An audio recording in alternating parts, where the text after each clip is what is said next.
My name is Mary, and for nearly 8 decades, I've been the steadfast cornerstone of my household, dedicating my life to nurturing and maintaining its warmth and comfort as a devoted housewife. Throughout the years, my husband David and I have sought solace in the simple pleasures of life, cherishing respites away from the chaotic hustle and bustle of city living. Our son Charles embarked on his own journey of matrimony 4 years ago, exchanging vows with the charming Lisa and subsequently relocating to her hometown. This significant milestone marked a new chapter for our family, promising both joy and inevitable adjustments. Little did we anticipate the complexities that would emerge in the wake of this union. As David and I sat down to discuss our retirement plans, our tranquil reverie was interrupted by an unexpected message from Charles, his request to visit us for a week. Though seemingly innocuous, it sparked a whirlwind of apprehension within us. You see, Charles's visits had become infrequent, and the strained dynamics between our families cast a shadow over his sudden desire to reconnect. The tension, it seemed, stemmed not from the conventional trope of a meddling mother-in-law, but rather from the subtle discomfort perpetuated by Lisa herself. Her demeanor often veered towards coldness, and her words carried an underlying weight that left us uneasy. The thought of navigating these unspoken tensions during Charles and Lisa's impending visit filled me with a sense of trepidation. When the day of their arrival finally came, the air was thick with anticipation. Exchanges were kept to a minimum, and it was evident that a weighty conversation loomed on the horizon. As Charles began to speak, I braced myself for the revelation that would follow. What unfolded before us was a tale of unforeseen challenges and unexpected decisions. Charles confessed to the precarious financial situation plaguing his employment and expressed his desire to forge a new path in life. His words hung heavy with implications that hinted at deeper rifts within his own household. As I listened to Charles' account, I couldn't help but reflect on the choices that had led him to this juncture. His decision to distance himself from us post-marriage suddenly made sense, as did his longing for refuge in Lisa's hometown. Yet beneath the surface, I sensed a narrative of familial discord and emotional strain that transcended geographical boundaries. In the midst of Charles's confession, Lisa's voice chimed in, offering a perspective that shed light on the complexities of her own struggles. Her candid admission of tension within their family dynamic struck a chord within me, reminding me of the delicate balance we all strive to maintain in our relationships. David and I had envisioned our twilight years as a time of serenity and tranquility, marked by the simple pleasures of life. Our recently renovated home, a labor of love, stood as a testament to our aspirations for a peaceful existence. Yet, as we confronted the realities of Charles and Lisa's plight, it became increasingly clear that our capacity to provide support, both physically and emotionally, was reaching its limits. In the end, as we grappled with the weight of Charles and Lisa's revelations, one truth remained steadfast. The bonds of family, though tested and strained, endure through the trials of life. And as we navigated the uncertain terrain of the days ahead, we did so with the understanding that love in all its complexity is the guiding force that binds us together, now and always. Taking deep breaths to steady myself, I endeavored to articulate our sentiments to Charles and Lisa. "We truly appreciate your enthusiasm for our renovated home," Lisa began. "But the truth is, we're genuinely looking forward to enjoying it ourselves." Despite our attempts to convey our reservations, they seemed adamant about their decision to move in with us, brushing aside our concerns with reassurances. "Next week is too sudden." I voiced my apprehensions, hoping to prompt a reconsideration of their plans. David echoed my sentiments, expressing similar worries about the abruptness of their decision and the need to consider Lisa's parents and our own preparations. Yet despite our reservations, the young couple remained unwavering in their assurances. "It's okay, don't worry about it," they chimed repeatedly, as if to quell our unease. A week later, they made themselves at home in our midst, only to retreat to their previous residence shortly afterward. The strain of supporting them financially, coupled with the realization that Lisa may have ulterior motives, weighed heavily on our minds. "We have our limits," David remarked, his voice tinged with concern. "We can barely manage our mortgage payments as it is. The thought of shouldering the burden of supporting both of them is simply too much, especially considering Lisa's apparent intentions." I completely agree. I concurred, feeling a pang of disappointment at the turn of events. We can't allow ourselves to be taken advantage of. We need to assert our boundaries and make it clear that this living arrangement is untenable. As we contemplated our future, the prospect of upheaval loomed large in our minds. Every aspect seems to require preparation and adjustment. I mused aloud, feeling a sense of unease at the thought of our peaceful existence being disrupted. The following day, I mustered the courage to call Charles, hoping to convey our reluctance to continue with their living arrangement. "Living together is just too hard for us," I explained apologetically. "Your father feels the same way. We hope you understand, and perhaps it's time for you two to find a new path forward." I had hoped that my words would resonate with him, but his response left us stunned. "Actually," he began, his tone betraying a sense of determination, "I've already made the necessary arrangements to move in tomorrow." Despite our protests, it seemed Charles and Lisa were resolute in their decision. The next day, as the sound of a moving truck echoed through our neighborhood, we watched in resignation as they stepped into our living room, seemingly oblivious to our concerns. "Hello," Lisa exclaimed cheerfully, her enthusiasm palpable despite the exhaustion of their journey. "We finally arrived, and I could really use a cup of coffee, Mary. Would you mind making one for me?" As I stood there grappling with a mixture of frustration and resignation, I couldn't help but wonder how this first interaction would shape our future together. With a genuine eagerness to accommodate, I responded enthusiastically to Lisa's request. "The kitchen is just through here," I offered, gesturing towards the back room. "I'll show you where everything is and how to use it. That way, you can whip up anything you like whenever the mood strikes." As I led Lisa towards the kitchen, her expression soared, and she clicked her tongue disapprovingly before speaking. "Why are you being so cold?" she questioned, her tone laden with accusation. We seriously considered our future, even proposed living together.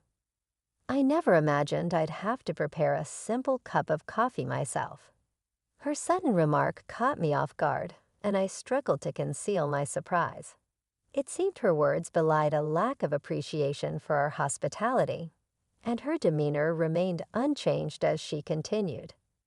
"Living in this house means we can save a lot on expenses, right? Plus, there's the possibility of inheritance in the future. I never imagined we'd be so fortunate." Lisa made no effort to contribute to household chores or laundry, instead opting to criticize me with each glance. Her casual mention of inheritance struck a discordant note, and I couldn't help but feel a sense of unease at her lack of tact. It appeared that Charles was aware of her attitude, yet remained silent on the matter. Meanwhile, David, having retired, spent most weekdays away from home for a new job, unaware of the dynamics unfolding in his absence. Concerned by my growing fatigue and the strain of managing household responsibilities, he approached me with genuine care.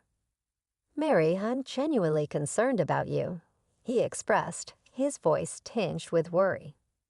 "If things become overwhelming, let's work together to find a solution." His words always had a calming effect on me, yet Lisa's behavior continued to unsettle me. Her mention of inheritance had sparked a realization within me. Living with her would prove to be a challenge, not just due to her blunt remarks, but due to a deeper, underlying tension that I couldn't quite place. Despite Lisa's watchful gaze and subtle attempts to isolate me from Charles, I seized every opportunity to communicate directly with him. "If you need help with shopping, Charles and I can go," I suggested, hoping for a moment of privacy. "Just let us know what you need, and we'll take care of everything. And of course, we'll handle the expenses." As I watched Charles' reaction, I couldn't shake the feeling of apprehension that lingered within me. It seemed that beneath the surface of our seemingly harmonious family dynamic, tension simmered, threatening to disrupt the fragile balance we had sought to maintain. I harbored a genuine hope that through open communication with Charles, Lisa's demeanor might soften, if only slightly. It had been 8 months since we began cohabiting, and during this time, Charles appeared lacking in urgency in seeking employment, preferring to lounge around the house. "It's time to start considering finding a job," I gently suggested one day, my concern growing with each passing moment. "Relying solely on us won't be sustainable in the long run. You should think about supporting yourself." Despite my attempts at diplomacy, Charles and Lisa seemed oblivious to the strain their inertia placed on our lives. Each day of their inaction heightened my disappointment and frustration. We found ourselves dipping into our retirement savings, despite still carrying a mortgage on our newly renovated home. It appeared as though Charles remained indifferent to our predicament. As the weight of our circumstances bore down on me, I realized I could no longer endure in silence. I confided in David, who had already sensed my growing discontent. "Mary, it's time to stop enduring," he advised, his concern palpable. "I plan to have a candid conversation with Charles tomorrow." After discussing our approach, we decided to address the issue as a family the following evening. Though I braced myself for Lisa's potential objections, a sense of resolution settled within me at the thought of finally confronting our situation. As night fell and the family gathered around the table, David attempted to broach the topic, but Lisa interrupted, requesting a moment to speak. Standing before us, she declared, "Throughout our time here, we've had many feelings. We believe this wonderful house isn't suitable for the two of you. Charles agrees." Her words hung in the air, laden with an unexpected directive. It dawned on me that Lisa intended to invite her own parents to reside in our renovated home. An atmosphere of tension filled the room as I struggled to comprehend the gravity of her proposal. "Are you truly serious?" I questioned, my voice trembling with a mix of shock and confusion. But Lisa remained unfazed, her demeanor haughty as she dismissed our concerns. "We believe you should be grateful for living with us," she retorted, her tone condescending. Stunned into silence, David and I exchanged glances, grappling with the weight of Lisa's audacious request. Eventually, David composed himself enough to address Charles, his tone firm yet measured. "Charles, do you understand the implications of this decision?" he inquired, seeking clarity amidst the swirling chaos of emotions. "What do you make of all this?" David's earnest inquiry hung in the air, prompting us to await Charles' response with bated breath. Lisa's audacious demand for us to vacate our own home left us reeling, desperately seeking insight or validation in Charles's words. As Charles pondered his response, a flicker of contemplation crossed his features. Upon reflection, he began tentatively, "There might be some merit to what Lisa is suggesting. Losing my job has been regrettable, and Lisa has been holding down the fort admirably. Perhaps it's time for you, Mom and Dad, to embark on a fresh start elsewhere." His words, though unexpected, struck a chord within us, sparking a moment of silent understanding. It was a realization that had been simmering beneath the surface as we grappled with the changing dynamics of our relationship with Charles. He was our cherished only child, and while we had never intended to coddle him excessively, his union with Lisa seemed to have altered his outlook drastically. As we exchanged glances, a tacit agreement passed between us, acknowledging the need for a new chapter. Yet, amidst our contemplation, Lisa interjected with a sharp retort. "Why rely on silent communication?" she challenged, her tone laced with disdain. "If you have time for that, you should be packing your bags and leaving this house." Though her words stung with anger and confusion, I maintained a composed demeanor, offering a calm smile in response. "Understood," I replied evenly. "We won't intrude any further. Whatever unfolds from now on, please don't involve us." Even as I spoke these words, I felt a sense of liberation wash over me. It was a declaration of independence from the tumultuous circumstances that had engulfed us, a resolve to chart our own path forward. And though Lisa's face lit up with satisfaction, I couldn't shake the lingering doubts that gnawed at my heart. As the day of departure loomed, I found myself grappling with a mixture of emotions. On one hand, there was a palpable sense of relief at the prospect of escaping Lisa's oppressive presence. Yet beneath the surface, there lingered a nagging uncertainty about the future that awaited us. As David busied himself with preparations for our move, his enthusiasm for the prospect of a new beginning was palpable. "We'll turn this into an adventure," he declared optimistically, his eyes alight with excitement. As he sifted through our belongings, and though we had yet to settle on our next destination, I couldn't help but feel a glimmer of hope amidst the uncertainty. It was a reminder that even in the face of adversity, there was always the potential for renewal and growth. And as we embarked on this new chapter, I resolved to face whatever challenges lay ahead with courage and determination. Trusting in David's guidance, we embarked on a journey filled with uncertainty, packing only the essentials as we bid farewell to our home. Deep down, I harbored a faint hope that Charles would intervene at the 11th hour.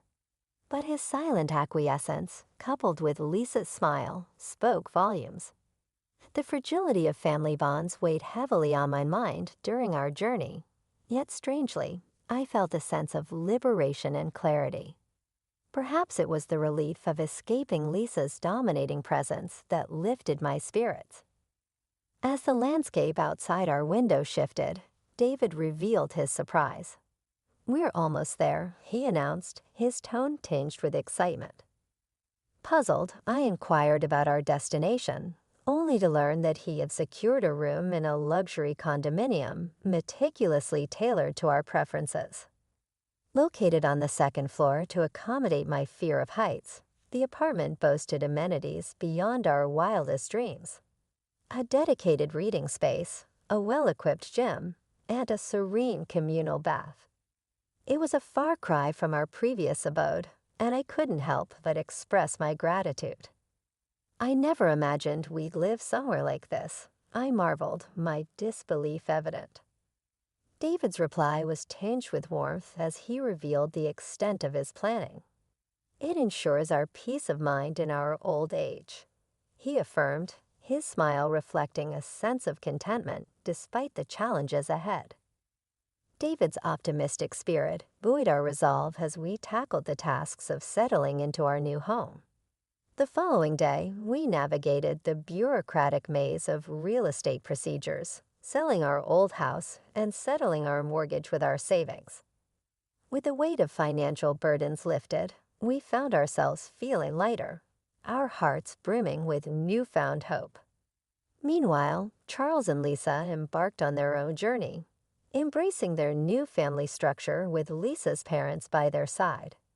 As we heard snippets of their newfound contentment, I couldn't help but envision the joy they must be experiencing in their fresh start.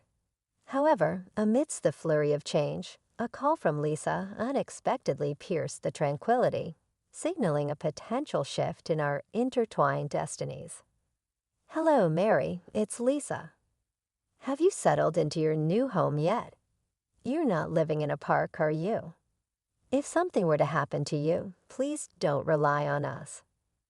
It would be troublesome, Lisa's voice, filled with concern or perhaps something else, echoed through the phone.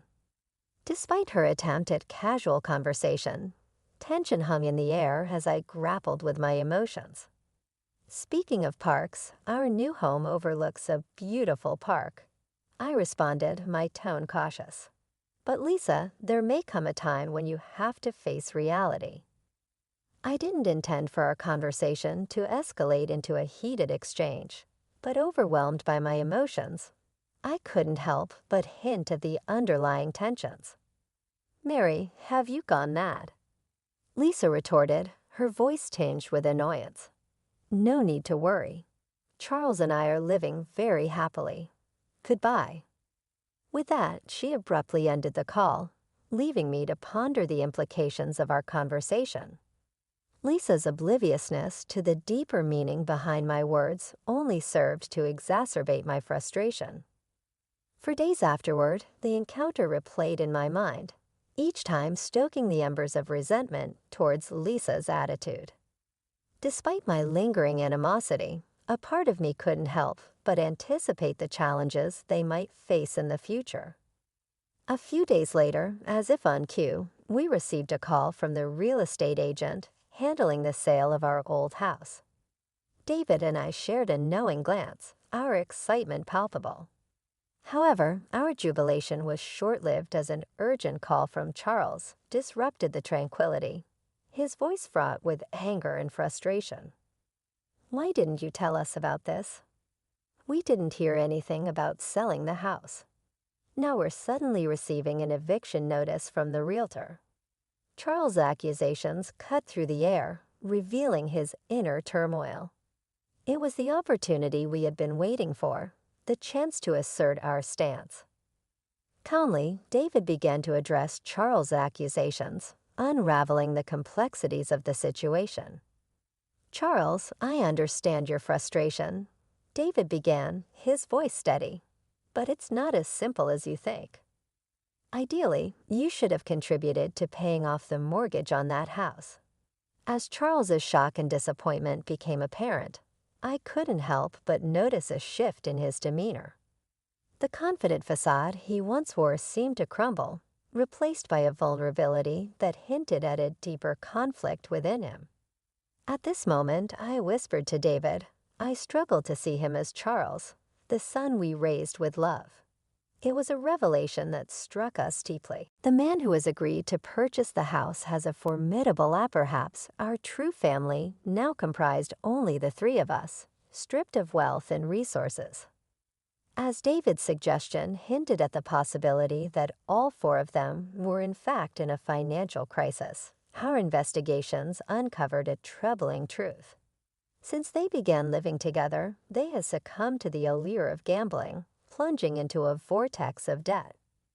Day after day, they became ensnared by the seductive pull of gambling, the men abandoning their jobs while the women neglected their household responsibilities.